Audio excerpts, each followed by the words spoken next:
MEC lili ndi mkumano wa atolankhani nkhani yomwe akhale akukamba tikhale tikuyimva posachedwapa koma mwa zina zomwe zikhale zikukambidwa pano ndi mndandanda wa mmene tiyendere kuchoka pano ndithu mpaka pa nthawi yathu ya chisankho nditani ofalitsa nkhani ku bungwe la Malawi Electoral Commission. Sangwani Mwafuliwa kuti atifotokozere bwino. Sangwani mudzuka bwino. Tadzuka bwino topere inuyo.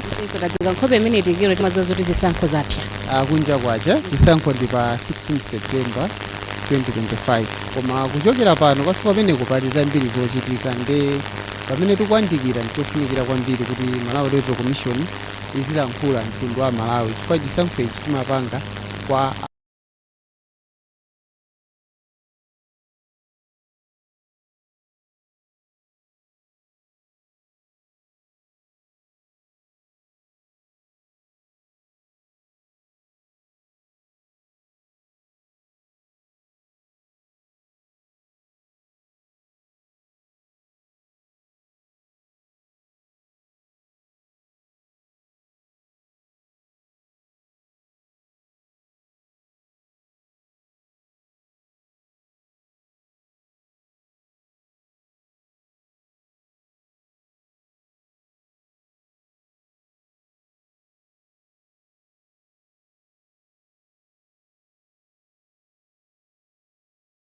tambasule kwambiri kuti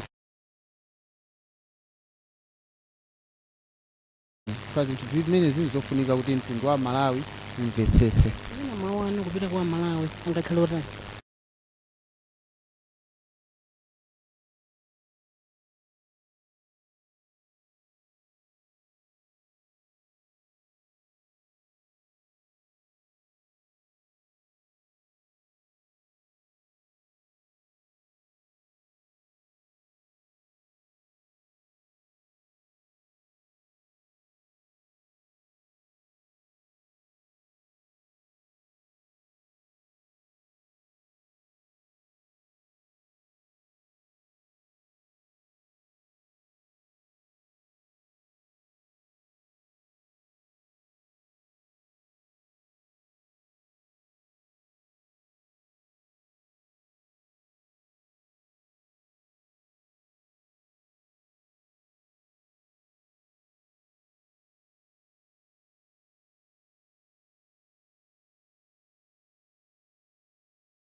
lonse limodzi. Komanso mwina kutengerani mbuyo pang'ono kuti pa 21 Juni chaka chino Justice Annabel Mtalimanja analumbiritsidwa ngati mkhala pa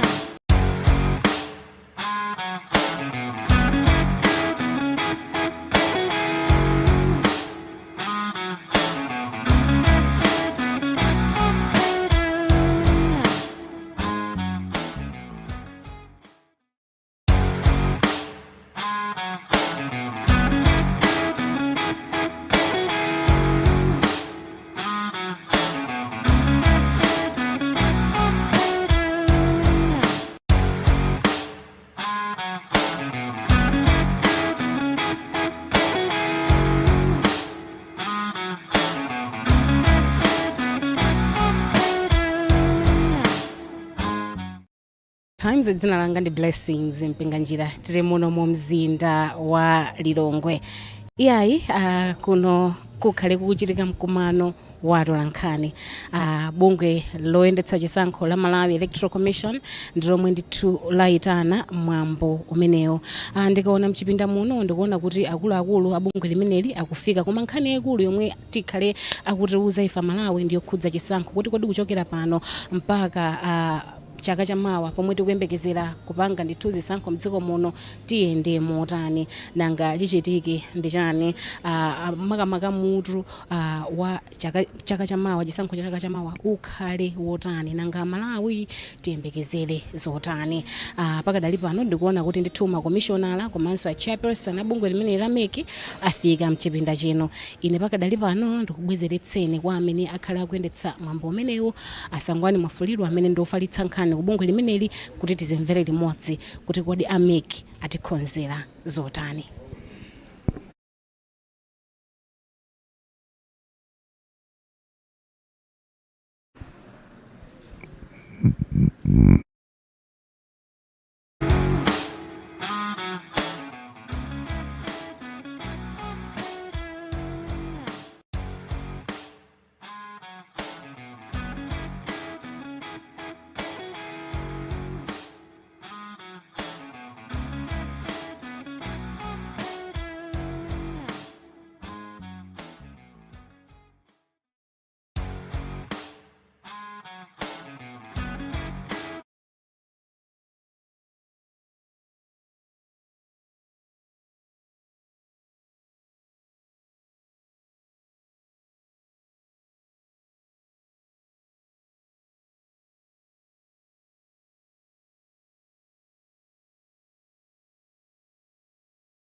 That are here.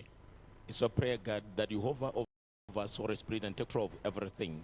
We need you to be in our midst and guide us in everything.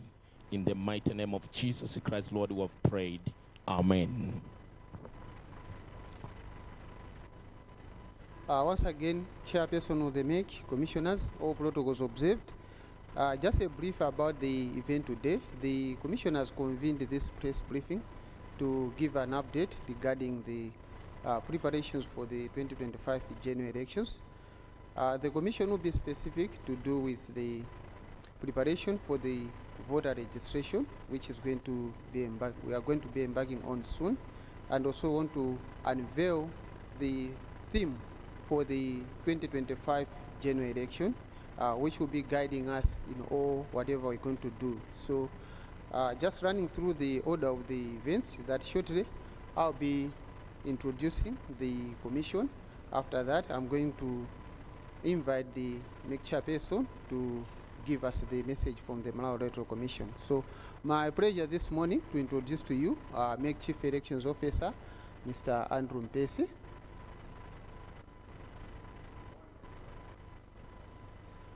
Next to him is the Commissioner Richard Chapweteka.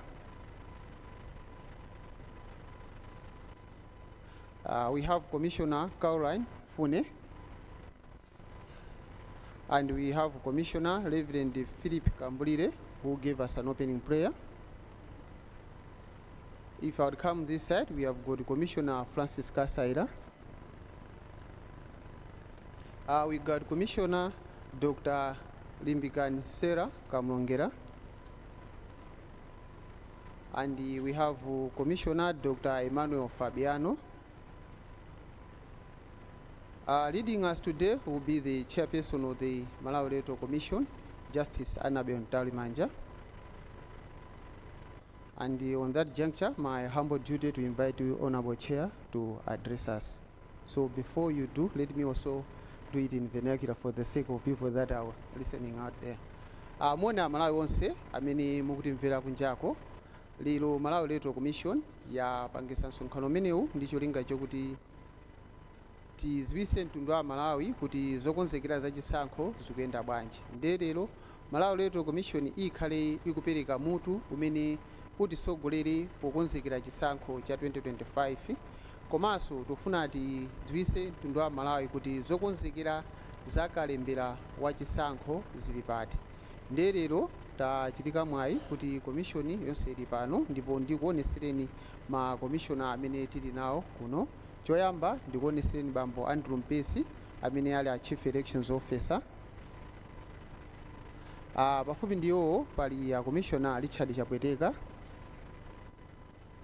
Tilinso nda Commissioner Caroline Mfune. Tili nda Commissioner Reverend Philip Kambulire.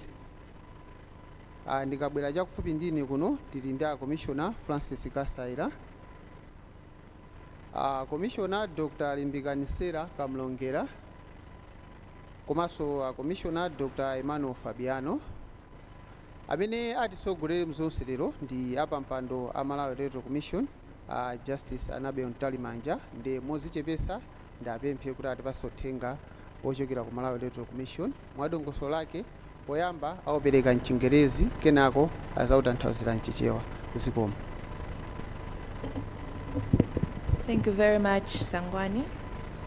My fellow commissioners here present this morning, the Chief Elections Officer, Mr. Andrew Mpesi, management and staff from the Malawi Electoral Commission here present, members of the press, ladies and gentlemen present here, and all Malawians watching and listening to us through various platforms. Good morning. The Commission is this morning holding this national update to appraise stakeholders and the general public on the state of preparedness for the general election that will be held on 16th September 2025, where Malawians will go to the polls to elect the president, members of parliament, and ward councillors. As we speak today, there are 427 days to the polling day. With time fast counting down to this important date, it is critical for the Commission to be giving regular updates on key milestones and sharing pertinent information with stakeholders so that they can be aware of the processes and be equipped to effectively participate in the electoral processes. As such, during this briefing, I'll present the official theme for the 2025 general election, announce the date for the official launch of the elections, and also give an update on the state of preparedness for the elections, and in particular for this time, focusing on the program for the fresh voter registration. Theme for the 2025 general election. Ladies and gentlemen, the Commission has designated the theme for the 2025 general election as Promoting Democratic Leadership Through Your Vote. Promoting Democratic Leadership Through Your Vote. This theme is a powerful reminder to all Malawians of the foundational role that voting plays in a democracy. As it is often emphasized, voting is not only a right, but also a civic duty that both empowers and obligates citizens to influence the direction of their country. It is not any other ordinary activity. By casting a vote, citizens actively participate in the democratic process, ensuring that their voices are heard and their preferences are considered in the governance of their nation. This theme emphasizes the importance that each individual vote has in shaping the leadership that will guide our communities and our nation forward. In addition, the theme Promoting Democratic Leadership Through Your Vote serves as a call to action for all eligible voters to participate in the upcoming general election. Voter turnout is a key indicator of the health of a democratic electoral process, and higher participation rates lead to more representative and legitimate outcomes. This theme further reminds citizens that their participation is essential for the success and stability of democratic governance, and in this way is aimed at encouraging citizens to take an active role in the democratic process, ensuring that the elected leadership truly reflects the will of the people. The Commission is very optimistic that with active involvement of other electoral stakeholders, it is possible for the 2025 general election to register a higher turnout than in the past elections. The theme is a clarion call for all Malawians to register and vote in the upcoming general election. As a Commission, we are saying your vote because it is your free will choice. As a voter, you have the freedom and right to choose whoever you want to serve you without anyone intimidating or imposing their decision on you. Your vote should count and will count in deciding who wins an election. Henceforth, the Commission will reference this theme in all its subsequent communications regarding the 2025 general election. We also request all electoral stakeholders should, to the extent possible, reference, distribute, and make use of this theme widely in all election-related programs and activities. Launch of the 2025 general elections.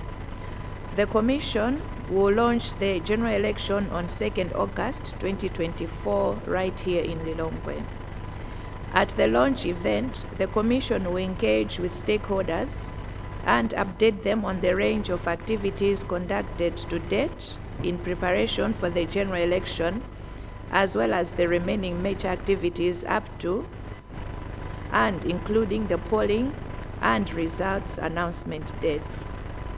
In keeping with the Commission's standing commitment to transparent and wider stakeholder involvement, we shall invite to the launch all registered political parties, civil society organizations, traditional and faith leaders, academia, media, government departments and agencies, among others. Demonstration to stakeholders and pilot voter registration. My fellow Malawians, the Commission has planned for meetings with leaders for political parties and their members, the media, development partners, civil society organizations, and ICT experts to demonstrate how registration of voters for the 2025 general elections will be done using the election management devices. These meetings are planned to start from 31st July 2024 and run through to 16th August 2024. The Commission will, in the same month of August this year, also conduct pilot voter registration in selected sites across the country. The pilot voter registration process is intended to test the devices, solidify their usability and agility, and draw lessons before the commencement of the voter registration. I should say with emphasis that everyone who participates in the pilot voter registration will also be required to register as a voter when the actual voter registration starts. Leaders of political parties will be advised accordingly regarding their roles in this exercise. Fresh registration of voters for the 2025 general election. My fellow Malawians, as you will recall, the Commission conducted constituency and ward boundary demarcation exercise. The National Assembly endorsed the new wards and constituencies. The creation of the new constituencies and wards practically means that the constituencies and wards used in the 2019 elections were dissolved.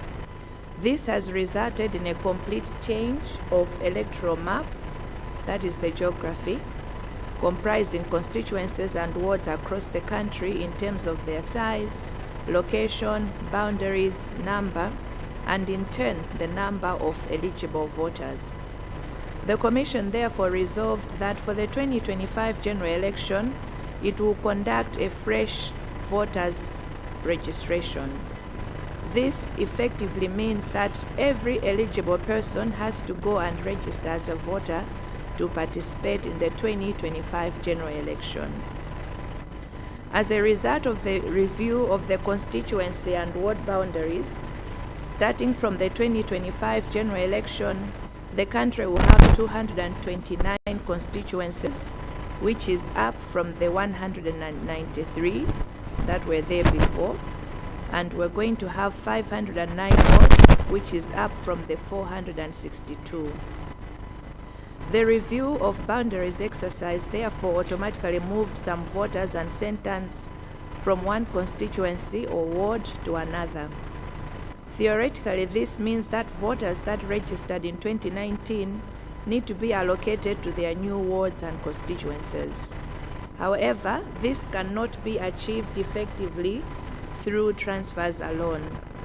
Fresh registration of voters would therefore accord the Commission an opportunity to have a voters register that has a lot of benefits, some of which I will mention later in this statement. You will further recall that on 1st March 2024, the Commission published in the Gazette descriptions of the new constituency and ward boundaries. The Gazette further published a total of 6,344 registration centers, up from 5,002 in 2019. This therefore means that over 1,000 centers, or over 20% of the centers, will be new and will need to be populated with voters. The 6,344 centers were identified after an exhaustive and inclusive consultation process with stakeholders in the councils. Allow me at this juncture to mention that following the publication in the Gazette of the list of centers as aligned to the new wards and constituencies, the Commission received a number of observations and questions on the names and locations of the centers and some centers that were apparently skipped from the list. The Commission is currently in the process of resolving the issues and drawing a final list of voter registration centers. that will eventually evolve into polling centers on 16 September 2025. On account of this ongoing exercise, the final figure of centers is likely going to change slightly, either upwards or downwards, from the 6,344 that were published. The Commission will issue in the Gazette a corrigendum of the voter registration centers. The advantages of a fresh voter registration are that: 1, it will eliminate deceased voters, that is, those that would have died before the commencement of registration in the voter register, thus ensuring accuracy and integrity of the register.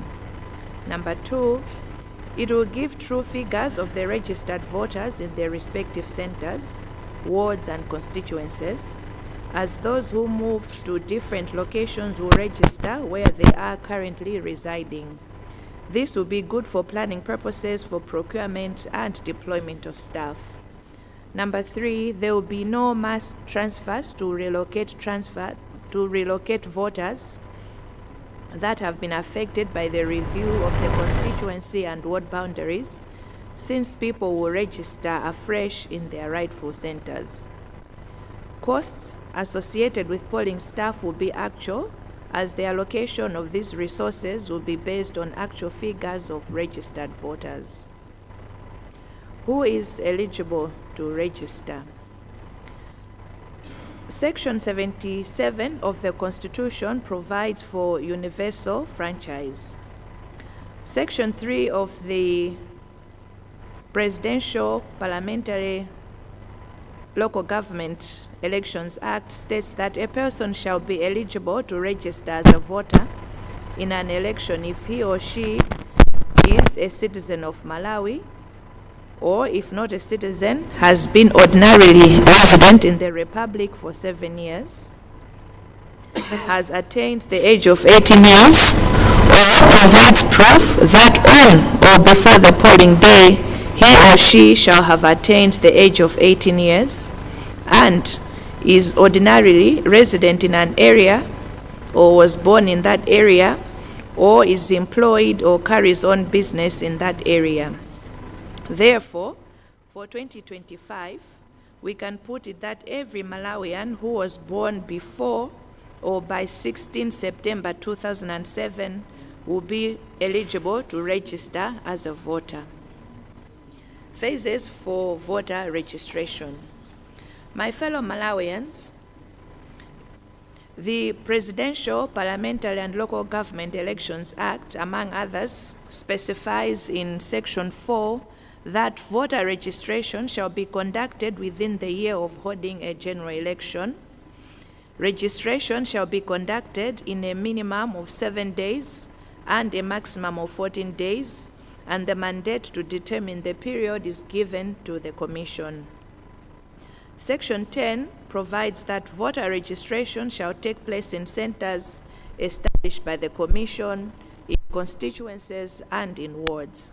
And in Section 7, that an eligible person shall only register once for them to vote in an election.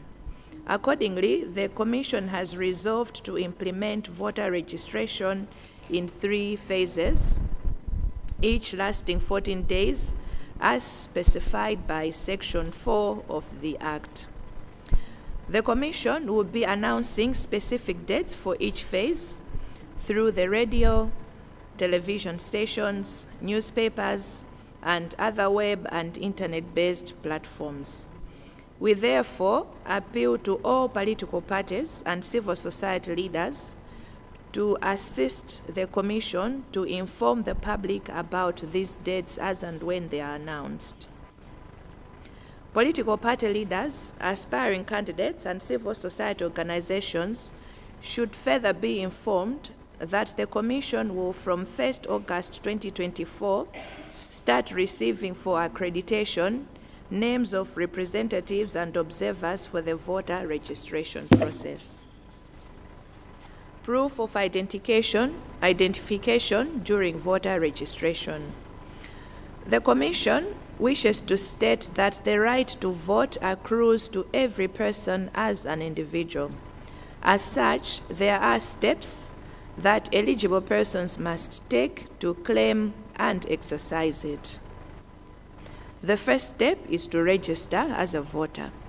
In accordance with Section 12 of the Presidential, Parliamentary and Local Government Elections Act, a person who is eligible to be registered as a voter in an election shall, as proof of eligibility, present in person to a registration officer proof of his or her national registration issued by the National Registration Bureau. In terms of the National Registration Act, this is the national ID. The Commission wishes to emphasize that its mandate does not extend to registration of citizens. This remains in the purview of the National Registration Bureau. The Commission, just like other institutions, both public and private, is a beneficiary of the national document. The national ID issued by the Bureau is solely used to facilitate the registration of eligible voters in keeping with the statutory requirement in the Presidential, Parliamentary, Local Government Elections Act. The Commission, therefore, urges all eligible voters to ensure that they have duly registered with the National Registration Bureau prior to registration for voting. For those whose national IDs have expired, they should not despair, as they will be able to register as voters, as government resolved that expired IDs should be deemed valid until 1st January 2025. 1st January 2026. Preparation for voter registration and migration to EMDs. In preparation for voter registration, the Commission has planned to migrate from the biometric voter registration kits to the election management devices. To this end, and as it has been regularly updated to stakeholders, the Commission has procured a total of 6,500 gadgets and power banks. These have already been procured and delivered. The EMDs are portable, state-of-the-art devices which will be used to conduct voter registration, transfer of voters, and inspection of the voters' register. The introduction of the EMDs is part of the strategy of the Commission to modernize and enhance efficiency in the electoral processes. The Commission is also in the process of recruiting temporary staff in readiness for the voter registration exercise. Shortly, we will be conducting interviews and training in readiness for the voter registration. Accreditation of civil society organizations for voter education. According to the Malawi Electoral Commission Act in Section 21, a person shall not conduct voter education without being accredited by the Commission. To this effect, the Commission had issued a call for applications for accreditation from CSOs. As of now, we have finalized the accreditation process, which had to involve physical verification of some of the applicants, just to ensure that we do not accredit institutions that exist only on paper. The Commission is pleased to announce that for the 2025 general elections, it has accredited 116 civil society organizations. Misinformation, disinformation, and fake news. At this point, the Commission wishes to express its deep and growing concern with the potential for prevalence of disinformation and fake news as we prepare for the 2025 general election. Disinformation and misinformation, whether spread innocently or maliciously, can undermine the democratic process and erode public trust. Our appeal, therefore, is to all leaders, political parties, aspiring candidates, and the general citizenry to be conscious and avoid spreading wrong information. We urge everyone to verify the accuracy of information before sharing. especially on digital platforms and social media forums. The Commission, on its part, will work diligently to provide accurate and timely information to the public to ensure that stakeholders and the public have a clear understanding of the Commission's programs and decision positions. While we may undertake measures to counteract false electoral narratives, we urge stakeholders and the general public to also take an active role to preserve the democratic process. Should anyone come across any information purported to be from the Commission, always pause to verify with us through our designated information outlets before forwarding or posting.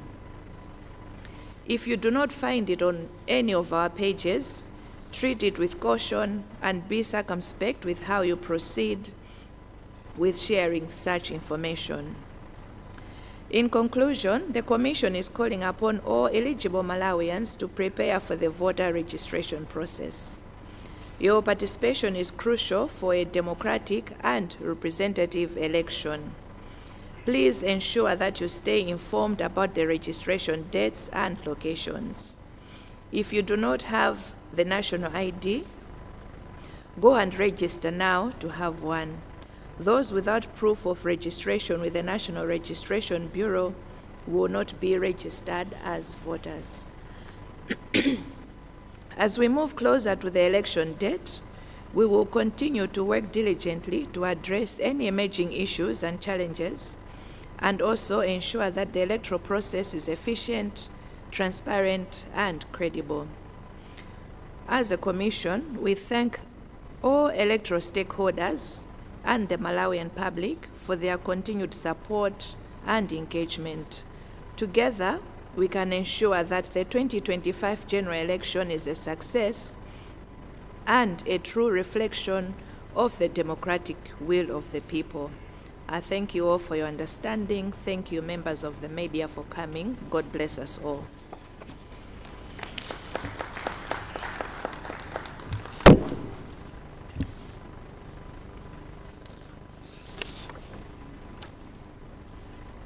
Commissioners anzanga onse amene tili pano, wamkulu wa bungwe la MEC Bambo Andrew Mpesi, onse ogwira ntchito ku MEC amene muli pano, atolankhani onse amene muli pano, amayi ndi abambo muli pano, ndi amalawi onse amene mukutiona ndi kutimvera kudzera pa kanema ndi pa wailesi. Choyamba ndikupatseni moni. Lero bungwe loyendetsa zachisankho la Malawi Electoral Commission likufuna kuyankhula ndi mtundu wa Malawi ndi cholinga chofuna kukudziwitsani mmene zikuyendera zokonzekera chisankho cha President, aphungu a Nyumba ya Malamulo ndi makhansala chimene chitadzachitike pa 16 September 2025. Pamene tikukumana lero, mudziwe kuti kwatsala masiku 427 kukafika pa tsiku la chisankho. Pamene masiku akupita chonchi, ndichofunika kwambiri kuti bungwe loyendetsa zisankho lidzikudziwitsani pafupi mmene zonse zikuyendera ndi cholinga chakuti muzitengapo gawo moyenera. Cholinga chathu ndi chakuti pasapezeke otsalira mbuyo chifukwa samadziwa kuti chikuchitika ndi chiyani. Choncho lero kukumana kuno zolinga zake zili motere. Choyamba, kudziwitsa Amalawi mutu umene utitsogolere pokonzekera chisankho cha 2025. Chachiwiri, kulengeza tsiku lokhazikitsa chisankho. Chachitatu, kupereka chithunzithunzi cha zokonzekera zisankho. Chomaliza, kufotokozera za kalembera wa voti watsopano amene ayambe pompano. Mutu wa chisankho cha 2025. Amayi ndi abambo, bungwe loyendetsa zisankho lasankha kuti mutu wa chisankho chachikulu cha 2025 ukhale kulimbikitsa usogoleri wa demokrasi kudzera mu voti yanu, kulimbikitsa utsogoleri wa demokrasi kudzera mu voti yanu. Mutuwu ndi chikumbutso cha mphamvu kwa Amalawi kuti chisankho ndi maziko a demokrasi. Monga zimakokomerezedwa kawirikawiri, kuponya uvoti si ufulu wokha, komanso ndi udindo wa nzika ina iliyonse imene ili yoyenerera kuvota. Nzika zikupatsidwa udindo otengapo gawo posankha amene angakhale adindo ndi atsogoleri mu dziko muno. Mutu umene tasankhawu ukutsindikanso kwambiri zakufunika kwa voti iliyonse payokha pa chisankho. Choncho ndikofunika kwambiri kuti aliyense atengepo gawo pa chisankho chikubwerachi. Pamene anthu atuluka ochuluka pa chisankho, chimakhala cholimbikitsa komanso chimapangitsa kuti amene apambane pa chisankho chimenechi akhale wakuti akukondedwa ndi anthu ambiri m'dzikomo. Amayi ndi abambo, mutu umenewu ukutsindika kuti voti yanu, chifukwa chakuti ndi ufulu wanu kusankha munthu amene mukumufuna, popanda wina aliyense kukukakamizani kapena kukuopsezani. Ndipo ndi voti yanu yokha imene ingapangitse munthu kupambana pa chisankho osati mwa njira ina iliyonse. Choncho, pamene tikukonzekera chisankho pa 16 September 2025, tikhala tikumayang'ana ndi kulingalira kwambiri pa mutu umenewu pa zonse zochitika. Kukhazikitsa chisankho cha 2025. Amayi ndi abambo, bungwe loyendetsa zisankho lakonza mwambo okhazikitsa chisankho pa 2 August 2024 konkuno ku Lilongwe.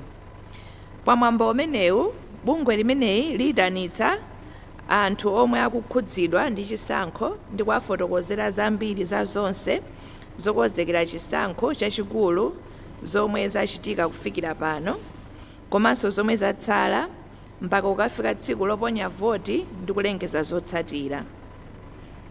Oyitanidwa kumwambo okhazikitsa chisankho ndi zipani zonse za ndale, mabungwe omwe si aboma, atsogoleri a zipembedzo, atolankhani, nthambi za boma, komanso wena. Misonkhano yoonetsera makina atsopano akalembera wa voti. Amalawi anzanga, bungwe la MEC lakonza misonkhano ndi atsogoleri a zipani zonse m'dziko muno ndi otsatira awo, atolankhani, mabungwe omwe si aboma, komanso akatswiri pa nkhani za ukadaulo wa makompyuta ochokera ku zipani zonse. Cholinga cha misonkhano imeneyi ndi kuwaonetsera ndi kuwafotokozera mmene makina atsopano akalembera wa voti amagwirira ntchito. Misonkhano idzachitika kuyambira pa 31 Julayi mpaka pa 16 August 2024. Mu mwezi omwewu wa August chaka chino, bungwe la MEC lidzachititsa kalembera wa chisankho oyerekeza m'madera osankhika m'dziko muno. Ntchito yoyesera kalemberayi idzachitika ndi cholinga chofuna kuyesa makina ogwiritsa ntchitowa, kuti tione kagwiridwe kake ka ntchito, komanso tione momwe adzagwirire ntchito tisanakhazikitse ntchito yeniyeni yakalembera mu September 2024. Ndifotokozere pano kuti anthu amene atengepo gawo pa kalembera woyerekeza akuyenera kuzalembetsanso kalembera weniweni wa chisankho akadzayamba. Atsogoleri onse a zipani mudziwitsidwa ndondomeko yonse ndi mbali imene tikufuna muchite pa kalembera woyerekeza ameneyu. Kalembera watsopano wa chisankho cha 2025. Amalawi anzanga, monga mukudziwa bungwe la MEC linawunika ndi kugawanso malire amadera aphungu ndipo pokonzekera chisankho cha 2025. Kutsatira ntchito imeneyi, chiwerengero cha madera aphungu chinakwera kufika pa 229 kuchoka pa 193, pamene cha makhansala chinafika pa 509 kuchoka pa 462. Kusintha kwa malire kwasamutsa anthu ena kuchoka ku masenta amene amavotera kupita kwina. Anthu ena asinthidwa ma constituency komanso mawodi awo. Pofuna kuonetsa kuti aliyense walembetsa pamalo oyenera mu constituency yake, bungwe la MEC laganiza zopangitsa kalembera watsopano. Kalemberayu athandiza anthu omwe analembetsapo kale kuti apange matransfer kupita ku madera ena atsopano mosavuta. Amayi ndi abambo, mukukumbukira bwino lomwe bungwe la MEC linatulutsa mndandanda wa malo akalembera wa voti okwanira 6,344 omwe agwiritsidwe pa chisankho cha 2025 kuchoka pa 5,002 omwe anagwiritsidwa ntchito mu chaka cha 2019. Ngakhale pali masenta ena amene tikuwawunikirabe, koma muona kuti kuposera 20% ndi malo atsopano, zimene zikutanthauza kuti palibe amene analembetsapo voti m'mbuyomo. Ngati tingawawuze anthu kuti apange transfer, ikhala ntchito yovuta kwambiri kuti aliyense apite ku senta yoyenera, chifukwa chake tikupanga kalembera watsopano. Amayi ndi abambo, zinanso za ubwino wa kalembera watsopano ndi izi. Choyamba, mkaundula wa voti simudzakhala mayina a anthu amene anatisiya. Izi zidzathandiza kuti tikhale ndi kalembera wachisankho olondola. Chachiwiri, adzathandizira kuchepetsa chiwerengero cha anthu ozafuna kusintha malo ovotera. Chachitatu, kalemberayo adzathandiza kuchepetsa ndalama zimene bungwe la MEC limagwiritsa ntchito, chifukwa lidzakhala ndi chiwerengero chokhazikika cha anthu amene analembetsa komanso akavotere pa dera lililonse. Oyenera kulembetsa mkaundula wa voti.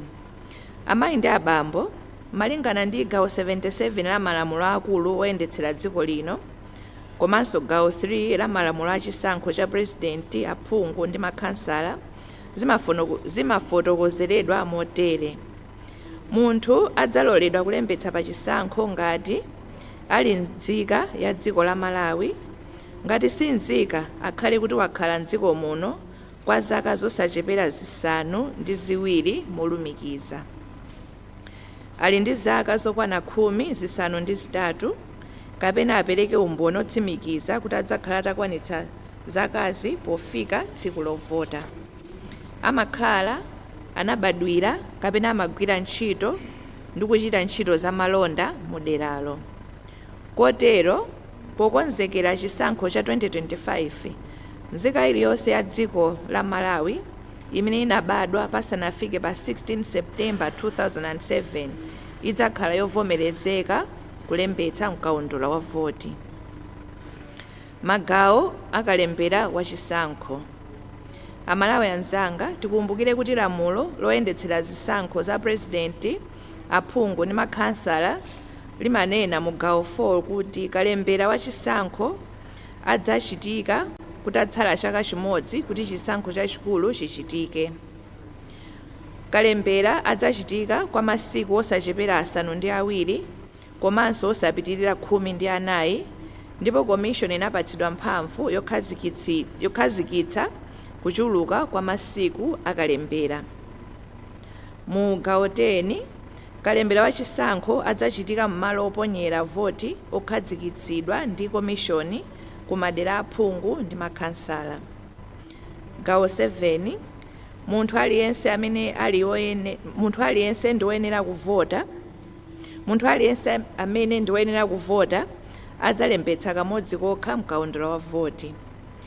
Potengera malamulo amenewa, bungwe la MEC lakhazikitsa kuti kalembera wachisankho adzachitika m'magawo atatu, ndipo gawo lililonse lidzakhala masiku 14, ndipo potsatira gawo 4 ya malamulo oyendetsera chisankho la presidenti ndi aphungu a nyumba lamulo ndi makhansala.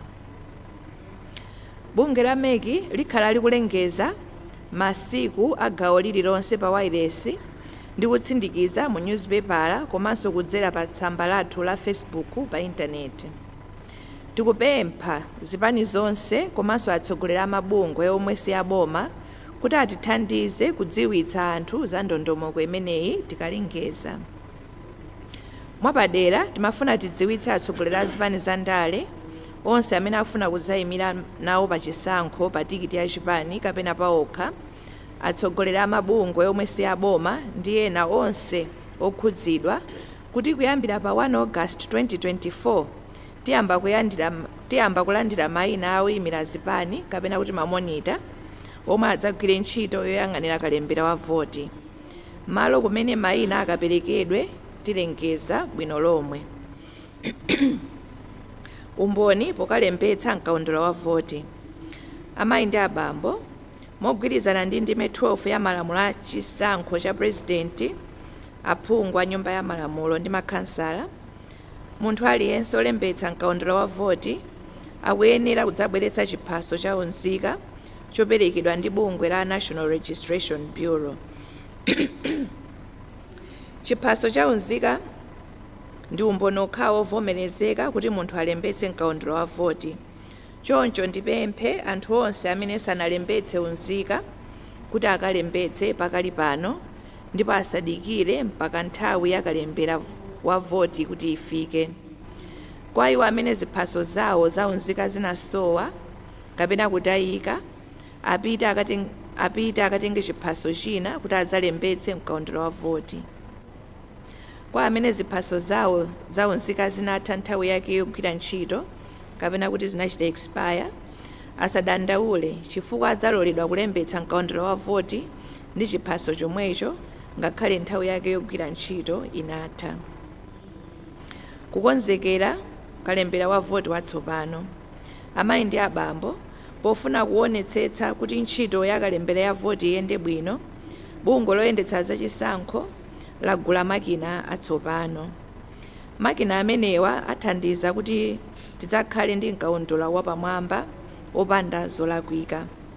Makina amenewa tidzawagwiritsanso ntchito zina zachisankho monga kutsimikizira kuti mayina ali mkaundula wa voti komanso kusinthira malo okaponyera voti kapena kuti voter transfer.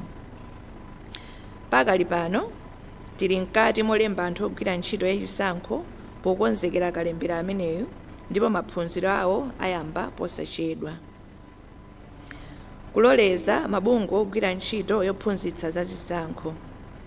Malinga ndi lamulo la Malawi Electoral Commission Act mu ndime 21, munthu wina aliyense sayenera kuphunzitsa zachisankho popanda kupatsidwa chilolezo ndi bungwe loyendetsera zisankho.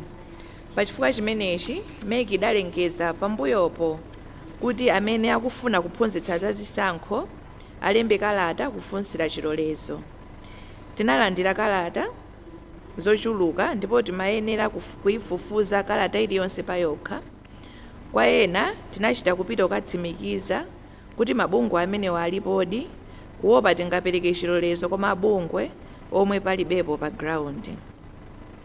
Pano tamaliza ndipo mabungwe ovomerezeka mndandanda wake watuluka. Pali mabungwe 116 amene MEC yawavomereza. Kufalitsa mauthenga abodza. Amayi ndi abambo, komishoni ikudankhawa kwambiri ndi kuchuluka kwa ntchitidwe ofalitsa nkhani zabodza ndi zolakwika pamene tikukonzekera chisankho. Mauthenga amenewa akhonza kusokoneza ntchito yokonzekera chisankho popangitsa kuti anthu ataye chikhulupiriro komanso kuganiza zongosiya kutengapo gawo pa ntchito za chisankho. Pempho lathu kwa atsogoleri onse andale, onse ofuna kupikisana nawo ndi nzika zonse ndikuti azindikire ndi kupewa kufalitsa mauthenga olakwika. Tikulimbikitsa aliyense kuti azifalitsa mauthenga okhawo amene atsimikizadi kuti ndi olondola. Ngati bungwe loyendetsa zisankho, tayika ndondomeko zoonetsetsa kuti mauthenga athu akufikira paliponse ndi cholinga chakuti anthu asanamizidwe. Choncho mukaona uthenga okayikitsa, tifunseni kaye ngati zili zoona kapena ayi. Tili ndi tsamba lathu la Facebook pamene timayikapo zonse zimene zikuchitika. Ngati mwakumaniza ndi uthenga wakuti pa tsamba lathu la Facebook palibepo, ndizotheka kuti zimenezo ndi zabodza. Chonde musafalitse uthenga umenewu mpakana mutatifunsa. Maotsiriza, bungwe loyendetsa zisankho likupempha Amalawi onse oyenera kulembetsa mkaundula wa voti kuti akonzekere kalembera wa voti. Kutenga nawo mbali kwanu ndikofunikira kwambiri chifukwa kupangitsa demokrasi yathu kuti ipite patsogolo. Chonde khala natcheru pomamvera wailesi kanema kapena kuwerenga m'manyuzipepala kuti muzidziwa za zokonzekera chisankho. Komanso ngati mulibe chitupa chaunzika pitani mukalembetse panopa kuti mukhale nacho. Popanda chitupa chaunzika palibe amene azalembetse mkaundula wa voti. Tikuthokoza anthu ndi mabungwe onse amene akhala akutenga gawo pa zokonzekera chisankho chimenechi, ndipo ngati bungwe loyendetsa zisankho tikulonjeza kugwira ntchito yathu mwa ukadaulo komanso osakondera mbali ndi cholinga chakuti zisankho zizayende bwino. Ndikuthokozeni nonse chifukwa chomvetsera komanso atolankhani zikomo kwambiri chifukwa chakubwera kwanu. Mulungu adalitse tonse. Zikomo.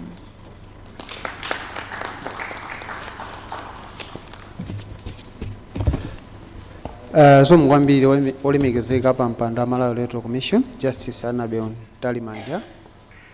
Pene tafika apa ndipoti tipereke mpata kwa atolankhani kutheka kuti muli ndi mafunso pa uthenga umene waperekedwa ku Malawi Electoral Commission. Tili ndi mamayikrofoni awiri ndi ndipempha kuti ngati muli ndi funso mukweze dzanja kuti akupaseni mayikrofoni. Akakupasani mayikrofoni chonde mutchule dzina lanu ndi nyumba imene mwachokera ndi kufunsa funso lanu. Zikomo kwambiri.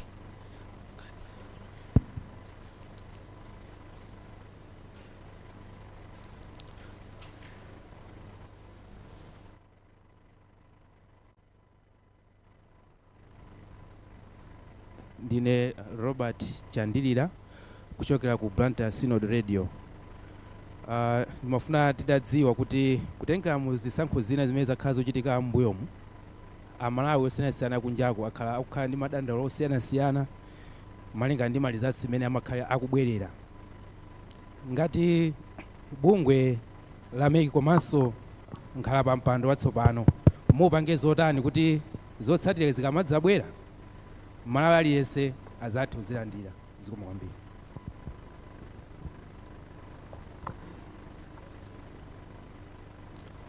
Pali mkono. Ine ndi Austin Katunga kuchokera ku Nzati Radio and TV. Funso langa kwambiri kuchokera pa mawu amene mwayankhula chair okhudza kudandaula kwanu mwina pa mauthenga omwe anthu ena ndithu akumafalitsa okhudza mwina mauthenga amene soona kapena osalondola. Mwina ndingofuna kumvetsetsa kuti ngati bungwe pali specific action yomwe mwina munapatsidwa kuti mungathe kutenga kwa anthu ena amene amafalitsa dala mauthenga amenewa amene solondola mwina nchofuna kuwasokoneza anthu ena. Zikomo. Zikomo kwambiri. Ndifuna ndione ngati tidakalibe ndi manja. Okay, kumamusi akupasani microphone ndi ngopempha kuti mafunso tiye tilunjike ku uthenga umene apereka lero apa mpando a Malawi Electoral Commission. Anatsindika kuti azibwerabwera ndi mafunso enawo tizafunsanso nthawi yake ikazakwana. Zikomo kwambiri. Okay, I'm Anthony Manda from Trans World Radio. Funso langa nkukhala nawo kuti no kuonjezera kwa madera aphungu komanso makansala. Mbuyo mukumakhala mwina mavuto especially mene anafunsira nzanga oyamba uchi. Kunena kuti nthawi zina mwina mali zathu amafika mochedwa. This time around muonetsa bwanji ndi kuchuluka kwa aphungu amene ndi kuchuluka kwa madera amene atsopanowa kuti mwina vuto limene lisadzachitikenso kupangira kuti mwina ma trust issues ndi anthu kunjaku.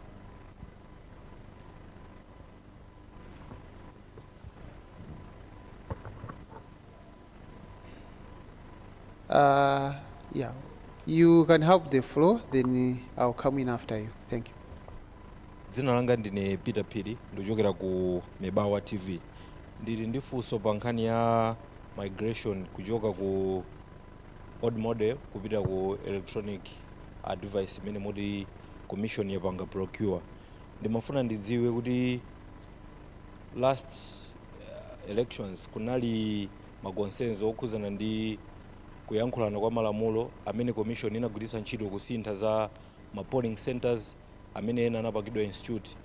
Pamene malamulo akulu amanena kuti samapanga recognize ma talent centers amene ena anabwerapo. So I wanted to find out this time around kuti migration is it within the constitution, number one. On the same, nimafuna ndidziwe nkhani yokhuzana ndi biometric. Nthawi zambiri kwanza tutamvako kuti if we benchmark amapanga invasion ya privacy, makamaka nkhani tikakhala kuti tikupanga mamashini they are used to collect information ina imene kukhuzana ndi anthu amene ali involved. Nimafuna ndidziwe kuti kodi have we cross checked kuti zonsezi zili bwinobwino this time around pamene tifuna tipange migrate from the old model.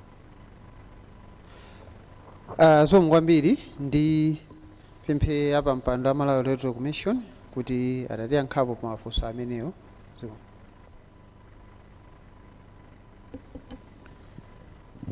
Thank you, Sangwani.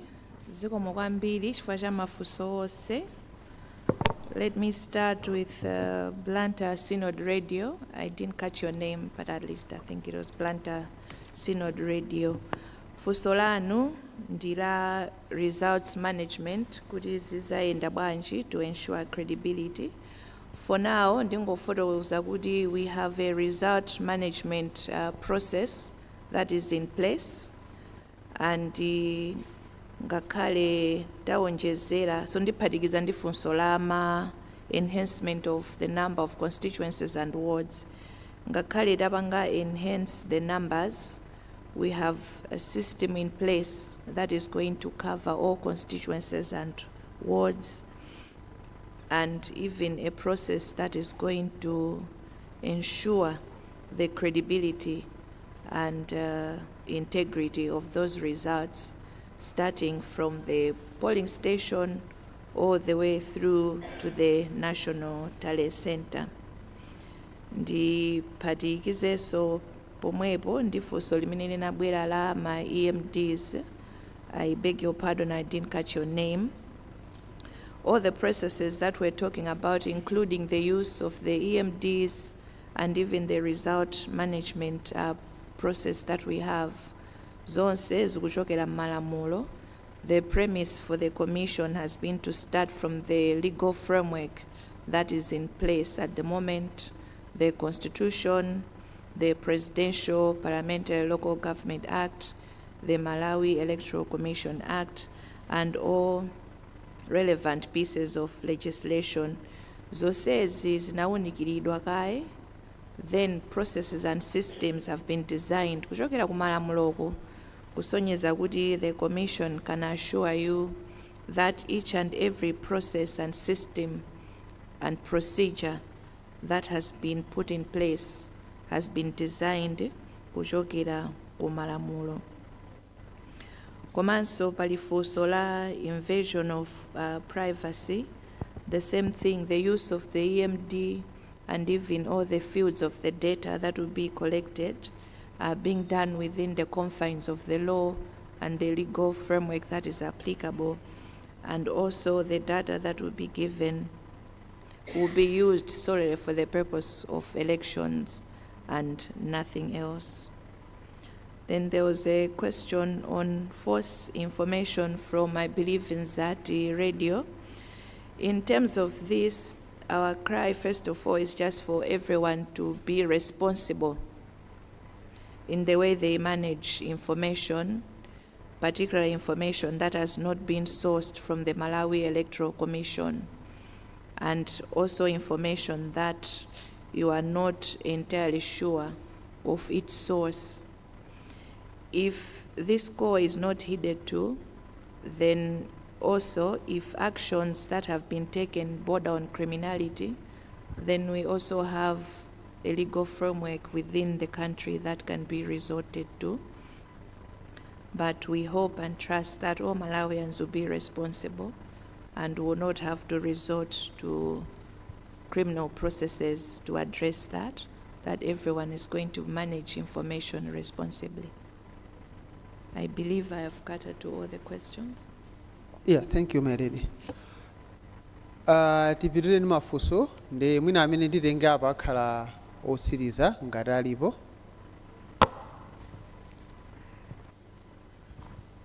mokumbutsanso musayiwale dzina lija ndi kumene muchokera. I'm George Singini from Nation Publications. You have emphasized that only those that have national IDs will be allowed to register. But we have seen a number of political parties emphasizing that MEC should not restrict voters to using the national IDs.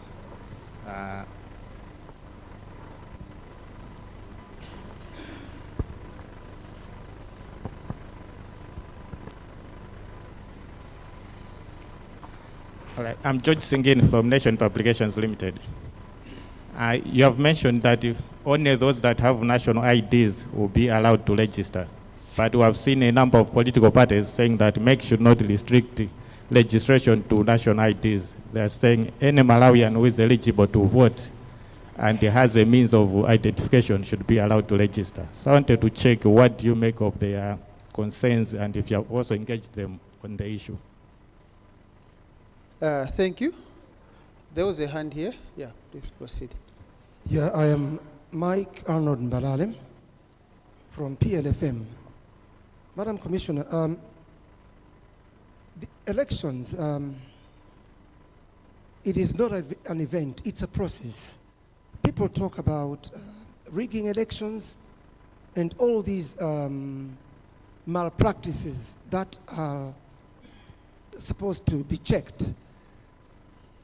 Most of the time during elections, we have seen the tendency of candidates buying votes or using cash, but we have not seen the Malawi Electoral Commission cracking a whip on people that break these election rules to make sure that the event, the process goes smoothly to the end.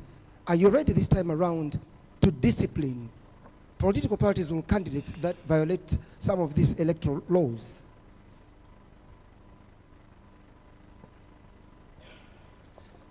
Thank you. I think we can come this side. The hand has been long standing. Yeah, please proceed. Ine ndi Farida Muhea ku Television Islam. Madam Commissioner, munanena zoti bungwe la MEC la peza makina asopano ndipo pompano kuchitika kalembera wasopano oyesera makinawo. Anthu omwe atalembese kalembera ameneyi mukalembera winayunso azalembesenso. Mwina ngati MEC muyuza njira zotani kuti anthu amvesese kuti kalembera winayo ndi oyesera, winayo ndi amene ali wa chisankho maka ku anthu okuti andale komanso amabungwe. Zomwe kwambiri timalize ndi dzanja linali akolo.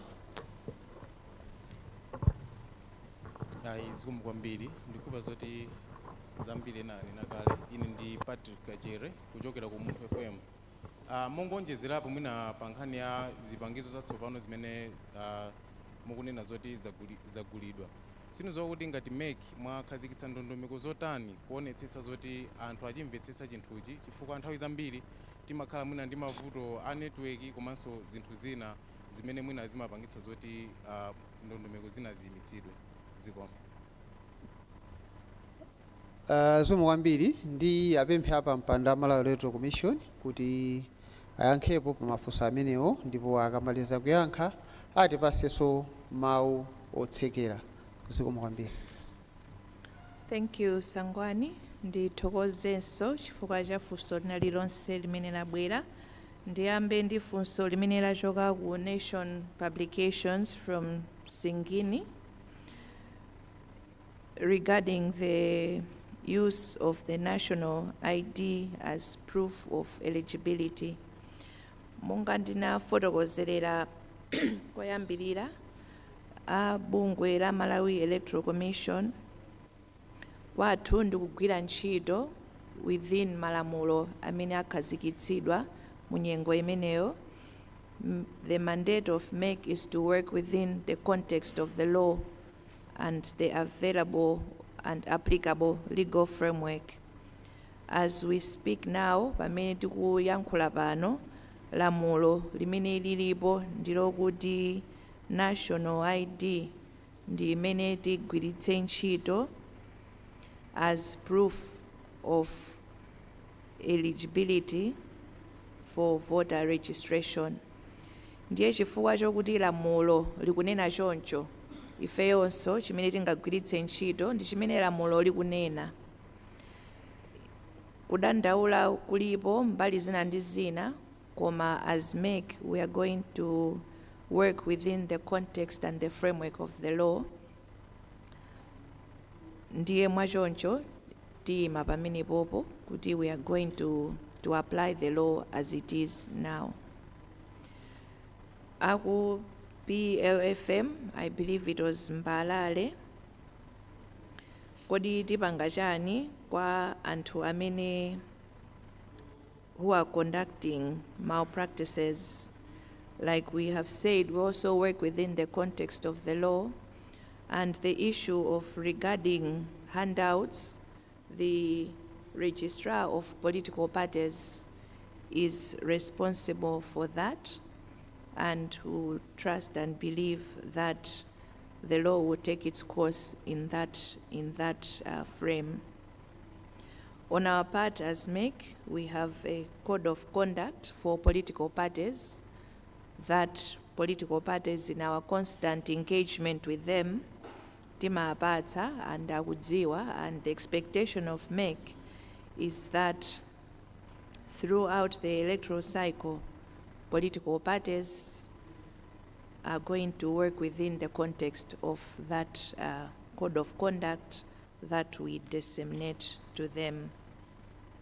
TV Islam, on the issue of the use of EMDs and the pilot voter registration, we are going to conduct mass civic education to educate voters so that they understand the processes. Rukodi tiyenda bwanji, ndipo makina atsopanowa ati agwiritsa ntchito bwanji, ndipo fezi iyi yoyerekezayi iyenda bwanji, ndiye mauthenga apita ndithu, komanso kupempha kwathu kwa inu atolankhani mutithandizira ameki kuti mauthenga afale ndithu koma molondola, kuti anthu amvetsetse kuti kodi ndondomeko ikhala motani.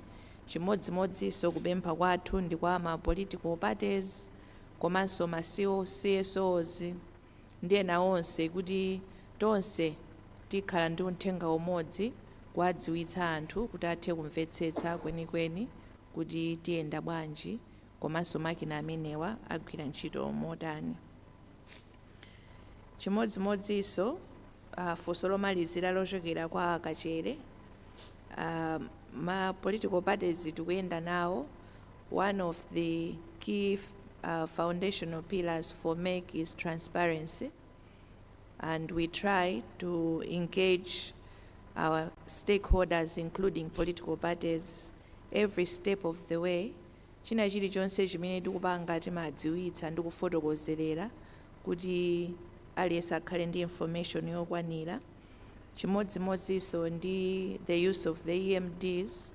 Pamene tafika pano, there has been massive consultation with political parties, and even in the next coming days we're also going to have demonstrations with the political parties kuti aliyense athe kumvetsetsa kuti kodi chinthuchi chimagwira ntchito bwanji ndipo chigwiritsidwa ntchito bwanji zikomo. Tikafika pamenepo ndi kuti tafikanso pamathero a program yathu alero. Ndikuthokozeni nonse once again pobwera kuti tikhale ndi press conference imeneyi. Kupempha kwathu ndikuti information imene tapereka muyipanga transmit imene yabwerera kuti mutithandize kuti amalawi onse akhale ndi uthenga woyenerera. Allow me to thank you all for coming this morning at our invitation. Our hope and belief is that we're going to continue working together towards 2025, and that the information that we have relayed today will be transmitted to all Malawians so that we can move in one accord towards general elections 2025. Thank you very much. Zomwe kwambiri apa mpanda Malawi Electoral Commission, ma commissioner onse, Chief Elections Officer and management yonse ya kumeki, komanso atolankhani anzanga onse amene munali muno, anzanga onse ogwira ntchito kumeki, komanso amalawi onse amene matimvera ndi kutonera kunjaku. Tidayamba ndi pemphero ndi mwadongosolo lake so kuti ndi apemphe a Commissioner Reverend Philip Kambulire kuti atseke zikomo. Tipemphere. Ambuye Mulungu wathu, monga tinakupemphani poyamba paja kuti mutitsogolere pamene Malawi Electoral Commission likuza mtundu wa Malawi za kukonzekera ndi kupereka ndondomeko mmene ziti ziyendere chifukwa cha masankho amene akubwera chaka chamawa 2025. Zikomo Ambuye kuti tinapempha mukhale nafe mutitsogolere mukena kalikonse, komanso kuti mutsogolere apampando a bungwe la Malawi Electoral Commission, Justice Annabel Ntalimanja, komanso atolankhani onse amene ali muno ndi onse ogwira ntchito ku Malawi Electoral Commission. Mulungu mwakhala nafe mwatitsogolera, uthenga umene unafunika upite ku mtundu wa Malawi ndi umene wapitawo, kuti tsopano m'maganizo mwathu tikhozamba kuunika ndi kuona tsogolo lathu mmene titi tiyendere. Uthenga uwu Mulungu waperekedwa, komano kufalitsa molondola ni ntchito ya Malawi aliyense. Ndi pemphero lathu kuti mutitsogolera ngati dziko, komanso Mulungu muyenda nafe, mulolanso kuti kukhale bata ndi mtendere, mudalitsa Malawi, mudalitsa Malawi Electoral Commission, mudalitsa wina aliyense ngakhala atolankhani athu onse, kuti ntchito imene ikuyambikayi ikhoza kuyenda mwa mtendere ndi mwabwino, kuti Mulungu mukhala thandizo lathu. Zikomo Ambuye, ndipo kuti mupitira kutitsogolera mukena kalikonse kamene kakhala kali kuchitika m'masiku otsatirawa. Mmenemo tipemphera chisomo, chifundo ndi mtendere zochokera kwa inu Atate, Mwana, Mzimu Woyera, kuti zikhale nafe ndi kutitsogolera mu nthawi yotere. Mwa Yesu Khristu Ambuye wathu. Amen. Zikomo kwambiri. Dongosolo lotuluka muno ndiloti ayambe kutuluka ndi iya itu apa ndi pamapeto pa mkumano wa atolankhani omwe umachitika kuno ku BICC mu mzinda wa Lilongwe. Amene anakonza mkumano umenewu ndi bungwe ndithu loyendetsa chisankho la Malawi Electoral Commission. Nkhani ikulu inali yofotokozera kuti kuchoka pano kufika chaka chamawa pomwe dziko lino likhale likupangitsa zisankho ngati Malawi tiyende motani, ndiponso ananena mutu wa chisankho cha chaka chamawa kuti kodi mutu wake ndi chani, muchengeleza kuti promoting democratic leadership through your vote, ndipo muchichewa akuti kulimbikitsa utsogoleri wa democracy kudzera mu voti yanu, kulimbikitsa utsogoleri wa democracy kudzera mu voti yanu. Ndipo mutu wa chisankho chimene chimchengeleza akuti promoting democratic leadership